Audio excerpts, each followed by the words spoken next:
Yes, hi, hello, welcome. My name is Ankur. Today we are going to start the preparation of SCORE exam as SCORE exam is approaching. So today our first chapter for class 10th is Journey Inside the Atom. So the chapter name is Journey Inside the Atom. So previously the chapter name is The Structure of Atom. Previously the chapter name is Structure of Atom. The content is almost same, but the name is changed by NCERT CBSE, right? So आज हम इसमें करने क्या वाले हैं? Let us quick brief the chapter and we are going to solve some questions based on the score exam.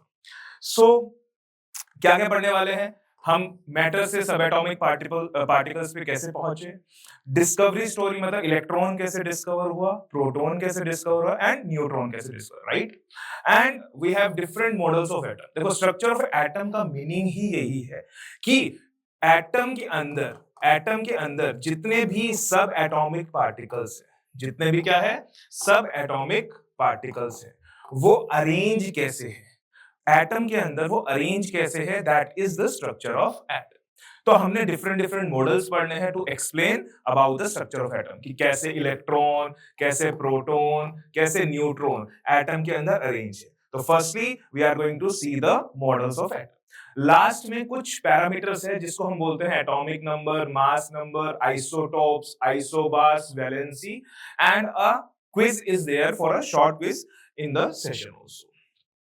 Yes, everyone knows कि atom को Dalton ने बोला था कि एटम इज इनडिविजिबल.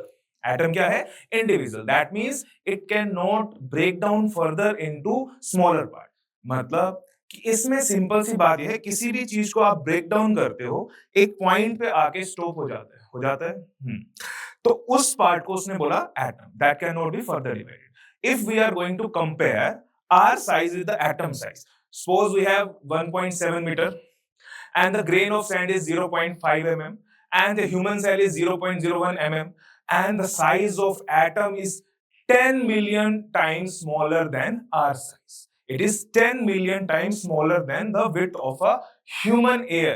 Hair कितना छोटा होता है और उससे भी 10 million टाइम बहुत छोटा होता है. तो एटम इतना छोटा है कि we cannot see it with our naked eyes. Yes. So matter क्या होता है? Matter is anything which occupies space and has mass, but we call it matter. और matter को जब हमने देखा, उसको मॉलिक्यूल, जब मॉलिक्यूल को ब्रेक डाउन किया, it is made up of a small particle called atom. In the earlier time जो डाल्टन की थ्योरी आई थी, उसमें ये बोला गया था कि हम एटम को फर्दर ब्रेक डाउन नहीं कर सकते.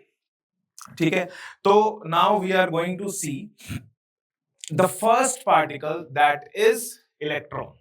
कि इलेक्ट्रॉन कैसे डिस्कवर हुआ.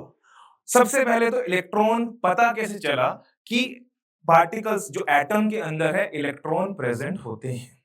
कैसे पता चला? We have a experiment. कौन सा एक्सपेरिमेंट था? You can rub your hair with the comb. उसके बाद पीस ऑफ पेपर के पास आप लेके जाओगे, दे अट्रैक्ट ईच अदर.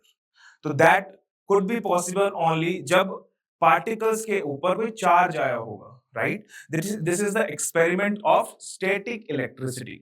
उससे हमको पता चला कि कोई चार्ज पार्टिकल होते हैं. क्या होते हैं? एटम के अंदर चार्ज पार्टिकल प्रेजेंट होते हैं. ठीक है, तो सबसे पहले इसको रिकॉग्नाइज किसने किया? It is recognised by J Thomson in 1897. तो जो क्रेडिट है for the discovery of electron that goes to J Thomson, right? अब जे थॉमसन ने किया कैसे? जे थॉमसन ने एक्सपेरिमेंट क्या किया? उसने एक्सपेरिमेंट में एक रेज बताई, उसको बोला कैथोड रेज, फिर उसको नेम दिया इलेक्ट्रॉन. इसमें खास बात क्या है? इलेक्ट्रॉन का नाम इलेक्ट्रॉन जे थॉमसन ने नहीं रखा था. एक साइंटिस्ट थे, we have J Stoney. Stoney ने नाम इलेक्ट्रॉन रखा था, ना कि जे थॉमसन ने. जे थॉमसन ने तो नेगेटिवली चार्ज पार्टिकल एटम के अंदर बताए थे, उसको फर्दर नेम दिया था जे स्टोनी. नाउ लेट अस सी कि डिस्कवरी हुई कैसे इलेक्ट्रॉन की, कौन सी रेज थी जिनकी वजह से हमको पता चला कि एटम के अंदर भी सब एटॉमिक पार्टिकल्स होते हैं and they have negative charge. right? So let us see. So this is a very famous experiment. This is cathode ray tube experiment, shortly known as CRT experiment, right? तो इस experiment में क्या होता है? So as you can see, we have a cathode tube. जो आपको ये दिख रही है बेटा, this is a cathode tube which consists of glass. लगभग 60 सेंटीमीटर लंबी आपकी एक ट्यूब है, उसमें आपने वैक्यूम को लगाया हुआ है, उसमें आपने बैटरी को लगाया हुआ है, high voltage generator, and we have two metal plates जिनको हम बोलते हैं बेटा इलेक्ट्रोड्स। क्या बोलते हैं बेटा? इलेक्ट्रोड्स। अब इलेक्ट्रोड्स क्या होता है? जिनसे इलेक्ट्रिसिटी कंडक्ट हो, right? So we have two electrodes. कौन कौन सी? एक पॉजिटिव है और एक नेगेटिव है। ऑब्वियसली जो बैटरी के पॉजिटिव टर्मिनल से जुड़ी हुई है उसको हम बोलते हैं क्या? उसको हम क्या बोलते हैं? एनोड। और जो नेगेटिव टर्मिनल से जुड़ी हुई है उसको क्या बोलते हैं बेटा? कैथोड। अब सर इसको याद कैसे रखें? Is there something to remember this? Yes, we have a trick. We call it panic. So panic, P stands for positive, A stands for anode, N is negative, I is and C is cathode. So this is a short trick to remember कि भाई positive वाला आपका anode है और negative वाला आपका cathode है। याद कैसे रखोगे इसको? With the help of panic. Positive anode, negative is cathode. Positive anode, negative is cathode. So we have this experiment, cathode ray tube experiment. इस एक्सपेरिमेंट में क्या किया? जे थॉमसन ने इस एक ट्यूब बनाई एक ट्यूब जिसके अंदर वैक्यूम कर दिया, मतलब सारी एयर को इवैक्यूएट कर दिया। उस एयर को इवैक्यूएट करने के बाद with the help of vacuum से, और यहां पे दो इलेक्ट्रोड्स लगा दी और इसको हाई वोल्टेज के साथ कनेक्ट कर दिया। इसको किसके साथ कनेक्ट कर दिया बेटा? हाई वोल्टेज के साथ। सो जैसे ही हमने ऑलमोस्ट 10,000 वोल्ट और प्रेशर लगभग आपका 0.01 एटीएम कर दिया आपने। सो ये कौन सा पार्ट था? This is the positive part और this is the negative part. So we can see एक sharp ray coming from the side of cathode. Yes, यहां देख सकते हो, coming from the side of cathode. किस तरफ गई? और इसके पीछे हम एक स्पेशल मटेरियल लगाते हैं, फ्लोरोसेंट मटेरियल। इसका नाम क्या है बेटा? Zinc sulphide screen. What is the name? Zinc sulfide screen. तो जैसे ही कोई चार्ज पार्टिकल इसके ऊपर कोलाइड करता है, इट विल सिंटिलेट, चमकती है। इससे हमको पता चलेगा कि कोई चार्ज पार्टिकल इसके ऊपर टकरा है। So this charge tube is a long tube which is connected to metal plate and which is connected to a source of battery जिसकी वोल्टेज हाई होती है, राइट? सो यहां से आपको पता चला कि कोई पार्टिकल थे, कोई रेज थी जिसकी वजह से हमको कोई चार्ज पार्टिकल का पता चला। और इन रेस को, क्योंकि कैथोड से इमर्ज हुई थी, इनको क्या बोल दिया गया? Cathode rays. लेटर ऑन हमको पता चला डिफरेंट एक्सपेरिमेंट की हेल्प से कि cathode ray consist of negative charge. Cathode ray consist of negative charge particle. Later on उसका नाम क्या रखा गया? उसका नाम था इलेक्ट्रॉन, राइट? सो यहां से दिस एक्सपेरिमेंट, अच्छा ये एक्सपेरिमेंट शुरू करने वाला कौन था? It is not J Thomson, it is Michael Faraday. It is Michael Faraday. Faraday कौन से एक्सपेरिमेंट कर रहा था? कोई फेमस एक्सपेरिमेंट कर रहा था। Yes, the experiment name is the conduction of electricity through gases. और वो पॉसिबल कब हुआ? At very high voltage and very low pressure. So we have two condition for the conduction of electricity through gases. और इसमें gas कौन सी ली? Different gases के साथ किया। सो एज्यूम करते हैं हमारे पास गैस कौन सी है? हमारे पास गैस कौन सी है? Hydrogen gas. हमने सबसे पहले क्या किया? हाइड्रोजन गैस फिल किया। सो इसमें एक और क्वेश्चन आता है आपका, इसमें एक क्वेश्चन क्या आता है आपका, जैसे कि मान लो सपोज करो we have fill the hydrogen gas. So जो कैथोड से फास्ट मूविंग इलेक्ट्रॉन आए, yes, they collide with the gas molecule, और गैस मॉलिक्यूल को क्या कर दिया, आयोनाइज कर दिया, first convert into atom and then ionise happens, H plus plus electron, yes. अब ये वाले इलेक्ट्रॉन और ये वाले इलेक्ट्रॉन मिलके एक रे बनाया, which travel to the positive side, which travel to the positive terminal, और इन्हीं रेस को कैथोड रे बोला गया। तो बोला जाता है कैथोड रे में जो पार्टिकल्स है वो कहां से आते हैं, from the ionisation of gas as well as from the electrode itself. Yes, it might ask in the exam कि आपके जो पार्टिकल्स है, origin of the particles are from cathode rays only और from the ionisation of gas. Yes, the correct answer is the ionization plus the cathode rays. I hope it is very clear to all of you. Yes. तो obviously scientist के दिमाग में आया कि अगर negative charge particle है तो positive charge particle भी होना चाहिए, क्योंकि atom is overall neutral. Yes, तो हमने गोल्डस्टीन ने 1886 में इसके ऊपर काम किया हुआ था।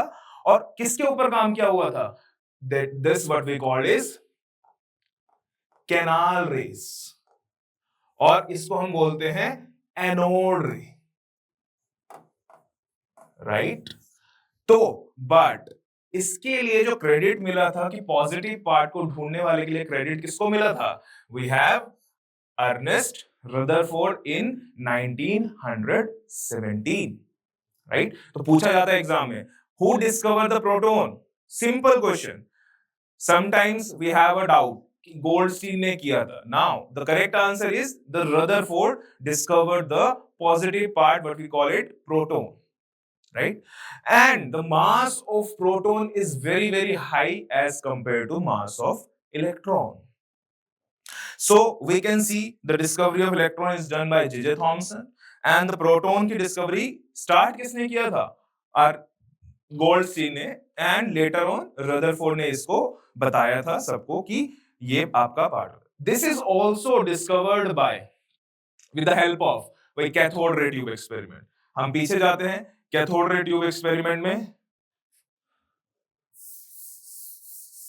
कैथोड रे ट्यूब एक्सपेरिमेंट में मैंने अब सिंपल सी बात करी, कैथोड रे ट्यूब एक्सपेरिमेंट में, सेम एक्सपेरिमेंट में आपके दो पार्टिकल्स जा रहे हैं, राइट। कौन कौन से पार्टिकल्स जा रहे हैं, कौन कौन से पार्टिकल्स जा रहे हैं, एक पॉजिटिव पार्ट, जैसे मैंने H2 को मैंने सपोज करो उसके अंदर कौन सी गैस फिल कर दी, इसके अंदर हाइड्रोजन गैस। कौन सी गैस फिल कर दी, hydrogen gas.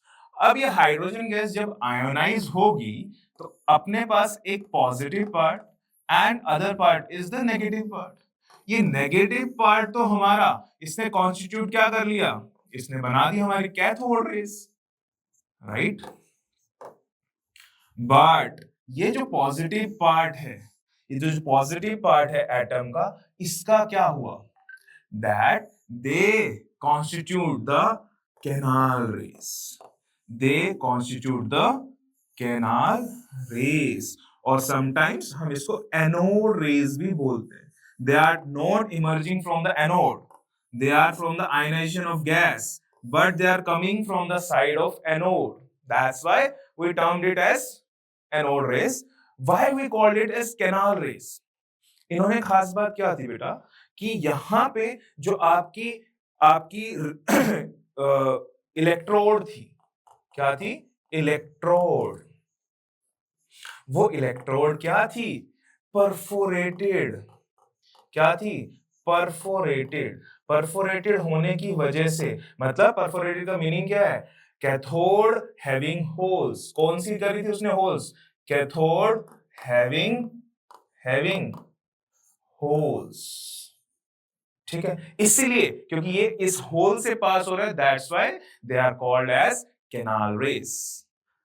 I hope it is very clear to all of you कि पॉजिटिव पार्ट आ गया और नेगेटिव पार्ट तो पहले आ गया था और पॉजिटिव पार्ट तो ओवरऑल एटम क्या है neutral this is the origin of canal rays वही मैंने बताया था आपको क्या करना है वहां पे परफोरेटेड कैथोड लेना है और इसके पीछे भी अगेन हम क्या लगाएंगे जिंक सल्फाइड क्या लगाएंगे zinc sulphide right so anode ray consist of positively charge particle जब हमने गैस कौन से लिया था हाइड्रोजन गैस के जो पॉजिटिव पार्ट बना था दैट इज H+ और इसी को क्या बोला गया लेटर ऑन प्रोटॉन क्या बोला गया प्रोटॉन और प्रोटॉन का मास अभी बताया था मैंने कितना होता है इलेक्ट्रॉन के मास 1/1840 टाइम तो mass of electron is equal to 1/1840 times the mass of proton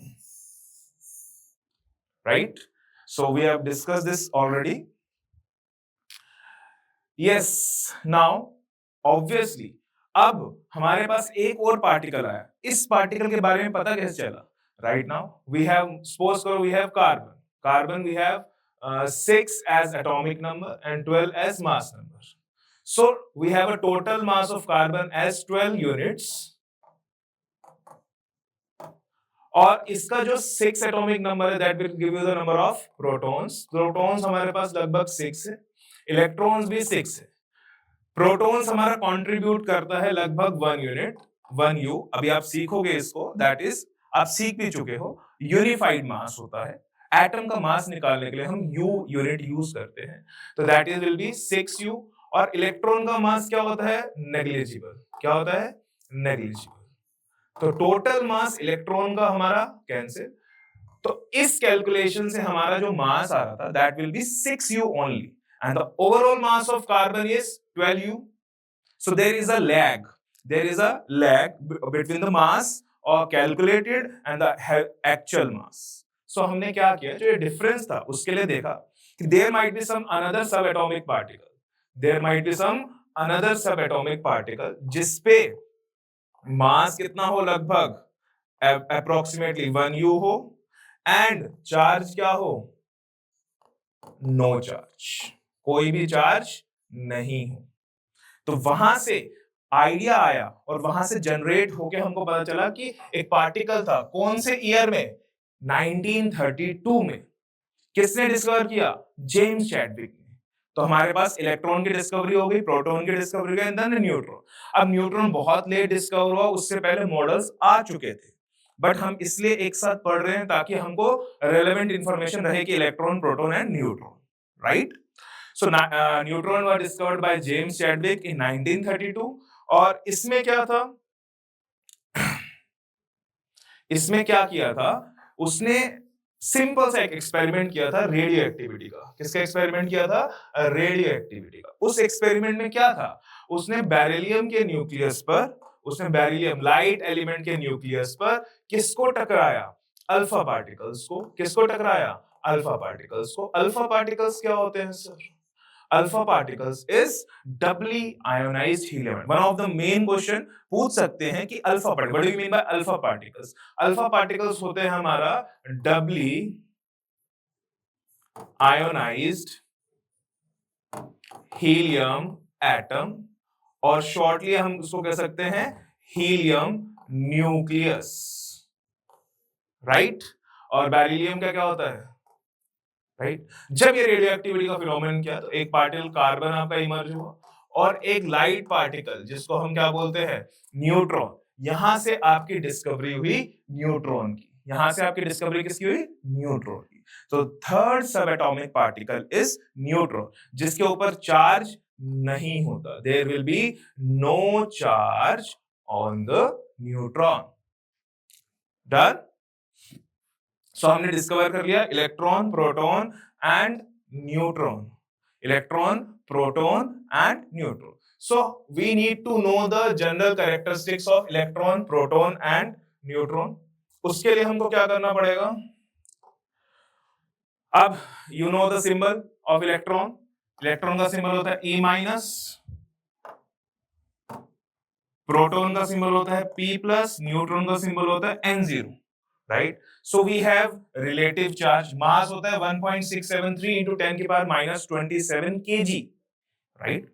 इसका 1.675 into 10 की power minus 27 kg and this is 9.1 into 10 की पावर माइनस 31 kg। ये सारा मास kg में गिवन है।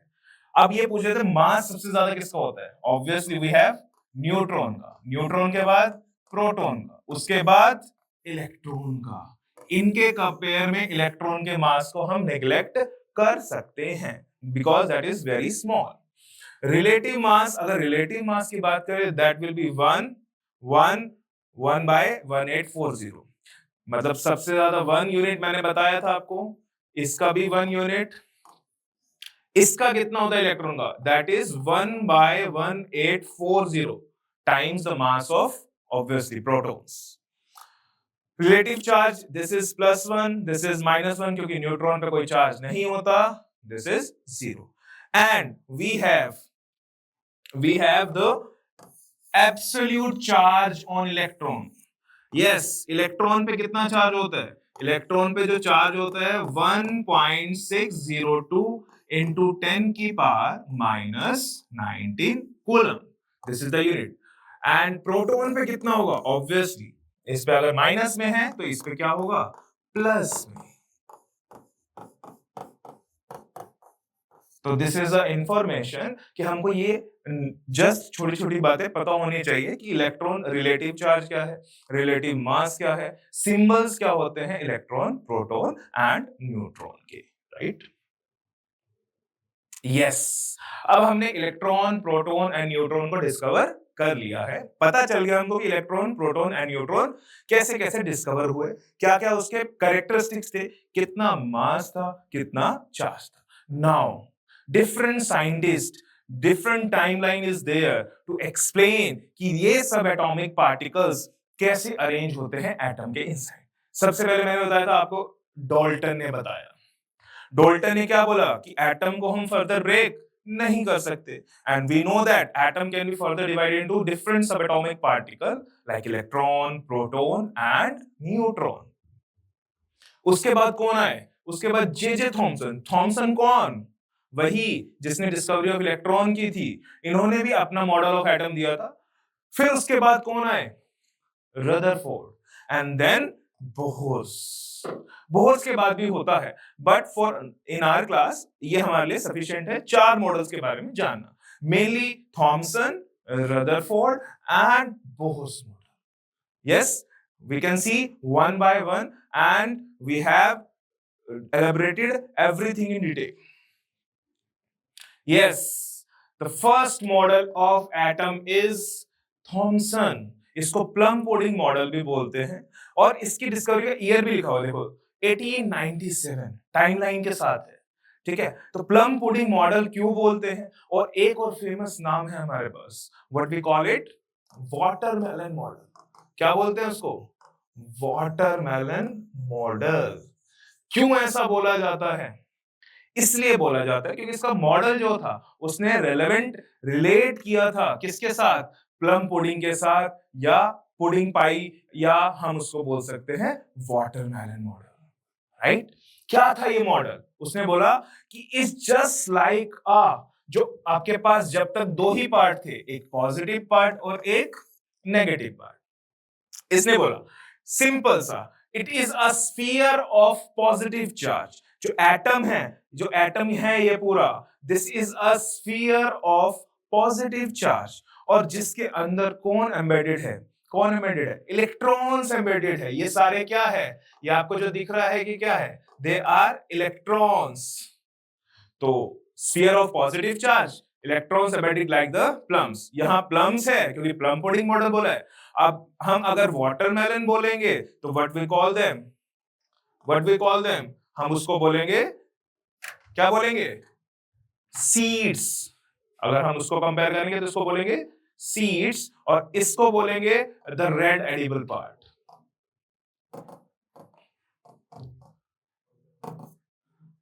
इसकी खास बात क्या थी? इसकी खास बात ये थी कि इसने इलेक्ट्रिकल न्यूट्रलिटी एक्सप्लेन की। क्या एक्सप्लेन की? Electrical neutrality.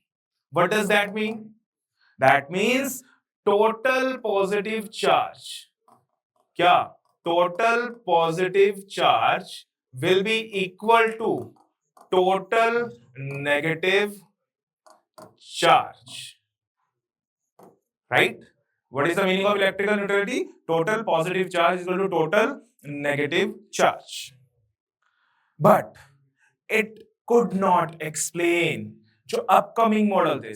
कौन सा मॉडल था? आफ्टर थॉमसन किसने अपना मॉडल दिया था? देखते हैं किसने अपना मॉडल दिया था। That is Rutherford. किसने मॉडल दिया था? रदरफोर्ड ने अपना मॉडल ऑफ एटम दिया था। अब बताओ कौन से ईयर में दिया था एटम? कौन से ईयर में दिया था? इट्स इन 1911 में। कौन सा था? That is gold foil experiment. मतलब उसने फेमस एक्सपेरिमेंट क्या? Gold foil experiment. अब इसमें खास बात क्या है? वही जो मैंने बताया था। इसने किसकी हेल्प ली थी? Alpha particle. अल्फा पार्टिकल मैंने अभी बताया था आपको क्या होता है। This is helium 2 positive. ठीक है जी। इसने हीलियम 2 पॉजिटिव को किस पे बम्बार्ड किया? गोल्ड फॉइल पे। किस पे बम्बार्ड किया? गोल्ड फॉइल पे। अगर ये गोल्ड की जगह कुछ और लेता तो एक्सपेरिमेंट्स के रिजल्ट कुछ डिफरेंट आते। तो इसने गोल्ड लेने का रीजन था, इसको चाहिए थी थिन शीट। तो गोल्ड की जो मैलेबिलिटी है वो हाई होती है, इसलिए उसने गोल्ड चूज किया एट दैट पर्टिकुलर टाइम। और उसने अल्फा पार्टिकल का सोर्स लिया जिससे अल्फा पार्टिकल रिलीज होते हैं। हाँ जी, ठीक है। उसने इसको किसके सराउंड में किया हुआ था? Lead box. Why lead box? क्योंकि जिस डायरेक्शन में हमको चाहिए थे अल्फा पार्टिकल्स, उस डायरेक्शन में जाने देने के लिए बाकी डायरेक्शन में वो अल्फा पार्टिकल को एब्सॉर्ब कर लेता है। अब ये गोल्ड फॉइल है, इसके चारों तरफ हमने क्या लगाई? इसके चारों तरफ हमने क्या लगाई? इसके चारों तरफ हमने क्या लगाई? चारों तरफ हमने लगाई एक circular zinc sulphide screen. This is circular ZNS zinc sulphide screen. जैसे ही अल्फा पार्टिकल्स बम्बार्ड किए, अल्फा पार्टिकल्स का किए बम्बार्ड किए, अल्फा पार्टिकल्स सीधे गए, कुछ अल्फा पार्टिकल्स आगे मतलब बेंड कर गए यहाँ पे इस एंगल से, कुछ अल्फा पार्टिकल्स सीधे जा रहे हैं, कुछ अल्फा पार्टिकल लार्ज एंगल से बेंड कर रहे हैं, और कुछ अल्फा पार्टिकल्स जिस पाथ से आए थे उसी पाथ से वापस चले जा रहे हैं, राइट? तो हम देखते हैं इसके बारे में क्या क्या कंक्लूजन्स थे, क्या क्या ऑब्जर्वेशन थी, क्या क्या कंक्लूजन्स थे। ऑब्जर्वेशन थी कि आपने देखा यहाँ पे कि मोस्टली जो अल्फा पार्टिकल्स थे, दे वेंट स्ट्रेट। तो most alpha particle they went straight without any deflection. But Thomson के अकॉर्डिंग तो इसको सब कर देना चाहिए था। क्या कर देना चाहिए था? सब, है ना? क्योंकि पॉजिटिव बोला था उसने, तो और अल्फा पार्टिकल भी पॉजिटिव पार्टिकल है। इससे हुआ क्या कि स्ट्रेट जाने की वजह से पता क्या चला कि most of the part of atom is empty inside। ठीक है जी। Second conclusion, some alpha particle deviated। इससे क्या पता चला? कि there might be some positive part present in the atom, and याद रखना 1 out of 12,000 कोई पार्टिकल दे रिबाउंड। रिबाउंड का मतलब जिस पाथ से गए थे उसी पाथ से, इस पाथ से गए थे उसी पाथ से वापस लौट गए। दैट मींस कि जो पॉजिटिव पार्ट है उस पे सारा मास, होल मास इज कंसंट्रेटेड, और इसी मास को क्या बोल दिया गया? जहां पे कंसंट्रेटेड था इसको बोल दिया गया न्यूक्लियस। कोई पूछे कि न्यूक्लियस के बारे में किसने इंफॉर्मेशन दी थी, तो वी कैन से कि रदरफोर्ड ने इसको बताया था। नाउ इस मॉडल को क्यों बोला गया प्लैनेटरी?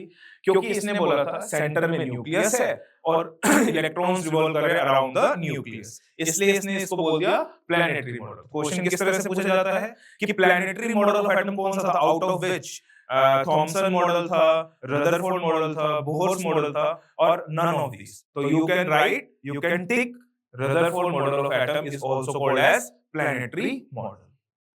तो इसकी कमी क्या थी जिसकी वजह से मॉडल डिस्कार्ड होकर नया मॉडल ऑफ एटम आया?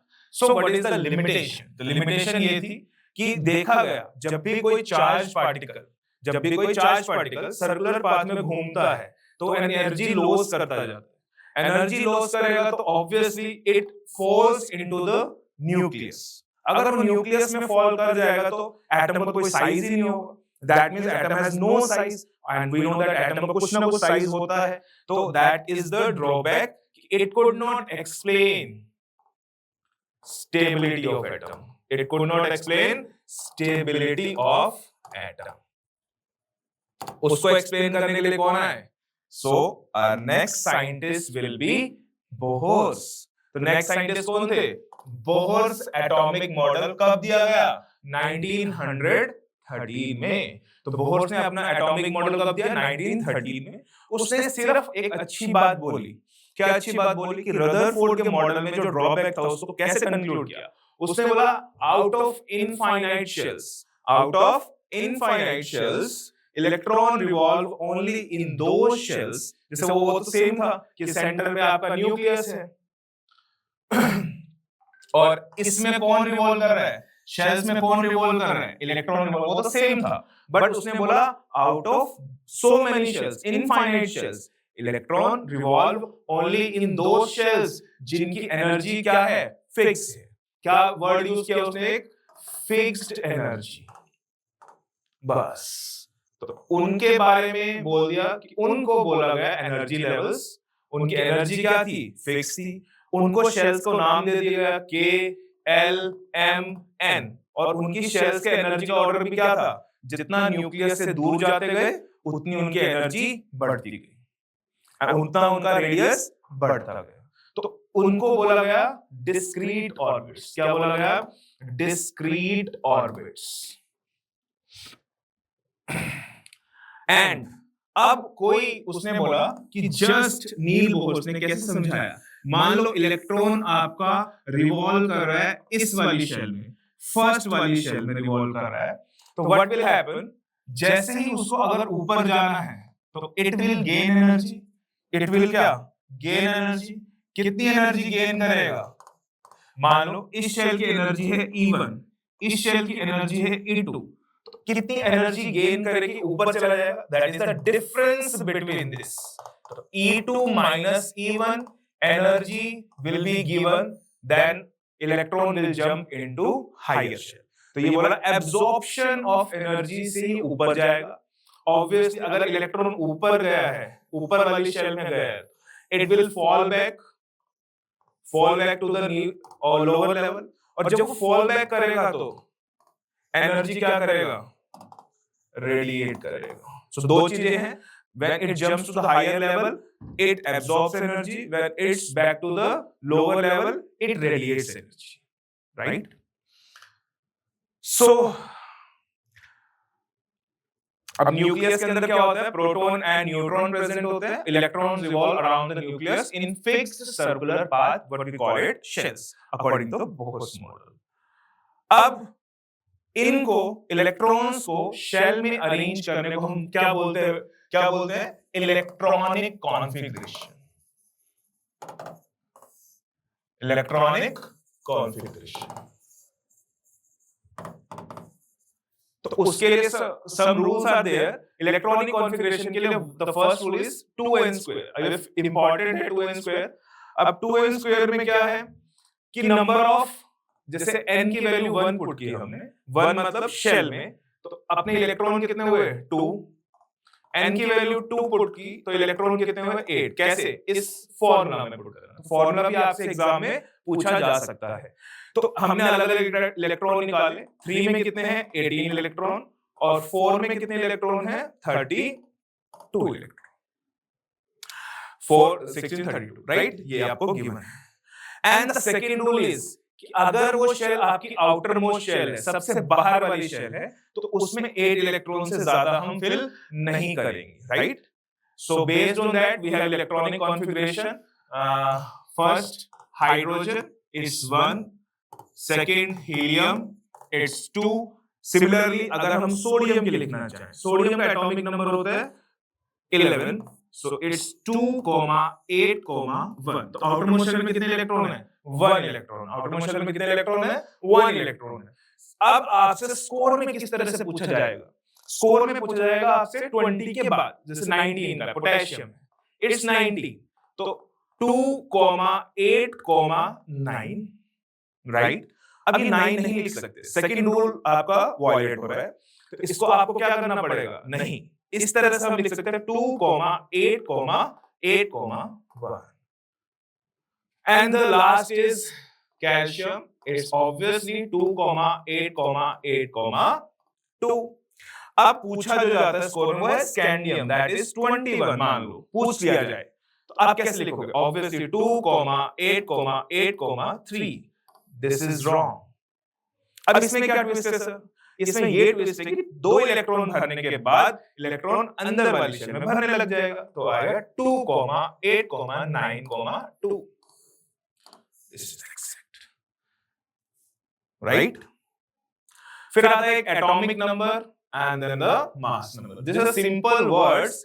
आपको किसी भी एटम के, this is the symbol of atom, जो सबस्क्रिप्ट में लिखा होता है दैट इज एटॉमिक नंबर, और सुपरस्क्रिप्ट में लिखा होता है that is the mass number. अब इसमें इसको पूछा गया जाता है atomic number of nitrogen is 7, that means number of protons will be 7. Atomic number की डेफिनेशन क्या है? Number of protons. तो यहां गिवन है नाइट्रोजन प्रोटॉन 7. मास नंबर क्या है? It's the sum of protons and neutrons, right? तो सिंपल है. इसको रिप्रेजेंट करते हैं Z से, इसको रिप्रेजेंट करते हैं A से. अगर कोई पूछे नंबर ऑफ न्यूट्रॉन्स कैसे निकालेंगे सर, तो आपको simply A minus Z. A is the mass number, Z is the atomic number, right? Now the definition is isotopes. This is the iso family. इसमें 2 एलिमेंट है, सेम एलिमेंट है. इसमें क्या difference है? नीचे वाला सेम है, एटॉमिक नंबर सेम है, बट मास नंबर क्या है? डिफरेंट है. तो same atomic number but different mass number, उसको बोलते हैं isotope. This is the example of carbon. Similarly we have isotope of hydrogen. Isotope of hydrogen, this is protium, this is deuterium, this is tritium. And the second thing is we have isobar. Isotope पढ़ा, isobar. isobar क्या है? देखो ध्यान से देखो, उसमें नीचे वाले सेम थे, ऊपर वाले डिफरेंट थे. इसमें ऊपर वाले सेम हैं और नीचे वाले डिफरेंट है. मतलब I can say that same mass number but different atomic number. What we call it? Isobar. Now the last term we have the chapter, in the end of the chapter we have valency. Valency आप किससे निकालते हैं? Valence shell से. आपने electronic configuration सीखा. अगर आपके valence electron 4 से कम है तो valency will be equal to the valence electron. अगर 4 से ज्यादा है तो 8 minus the valence electron. Suppose करो वी हैव ऑक्सीजन. ऑक्सीजन का atomic number is 8, electronic configuration is 2,6. तो कैसे करेंगे? आपने 6 इलेक्ट्रॉन निकाले, वैलेंसी विल बी, क्योंकि ये 4 से ज्यादा है तो 8 minus 6 that will be 2. Done. So this is all about this chapter. हमने पढ़ा क्या क्या? डिस्कवरी पढ़ी, वैलेंसी के बारे में, isotope, isobar, atomic number, mass number, nuclear shell, models के बारे में हमने कंप्लीट एक ब्रीफ आइडिया लिया for the score exam. So we have this 3 questions, rapid fire questions. Which particle has a negative charge? किस पे नेगेटिव चार्ज था? Proton पे? नहीं, इलेक्ट्रॉन पे आपका नेगेटिव चार्ज था. Who proposed the nuclear model? Nuclear model किसने दिया था? रदरफोर्ड ने. And carbon 12 and carbon 14 differs in their number of. दोनों में क्या फर्क था? Number of neutrons. Number of neutrons पे. So yes, this is all about the score preparation. So we have our score exam. और इसमें क्या क्या प्रोसेस रहता है? सबसे पहले रजिस्ट्रेशन, आपकी डिटेल्स डालना है, आपका 150 अमाउंट होता है जो आपको पे करना है, एंड द लास्ट टेस्ट.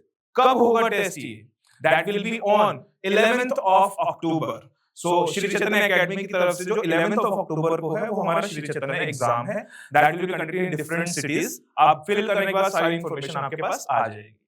कैसे फिल करना है आपको? रजिस्टर करने के लिए श्री चैतन्य स्कोर.com पे आपको लॉग इन करके आपको उसके ऊपर रजिस्टर कर देना है। So that's all for the registration. Thank you so much.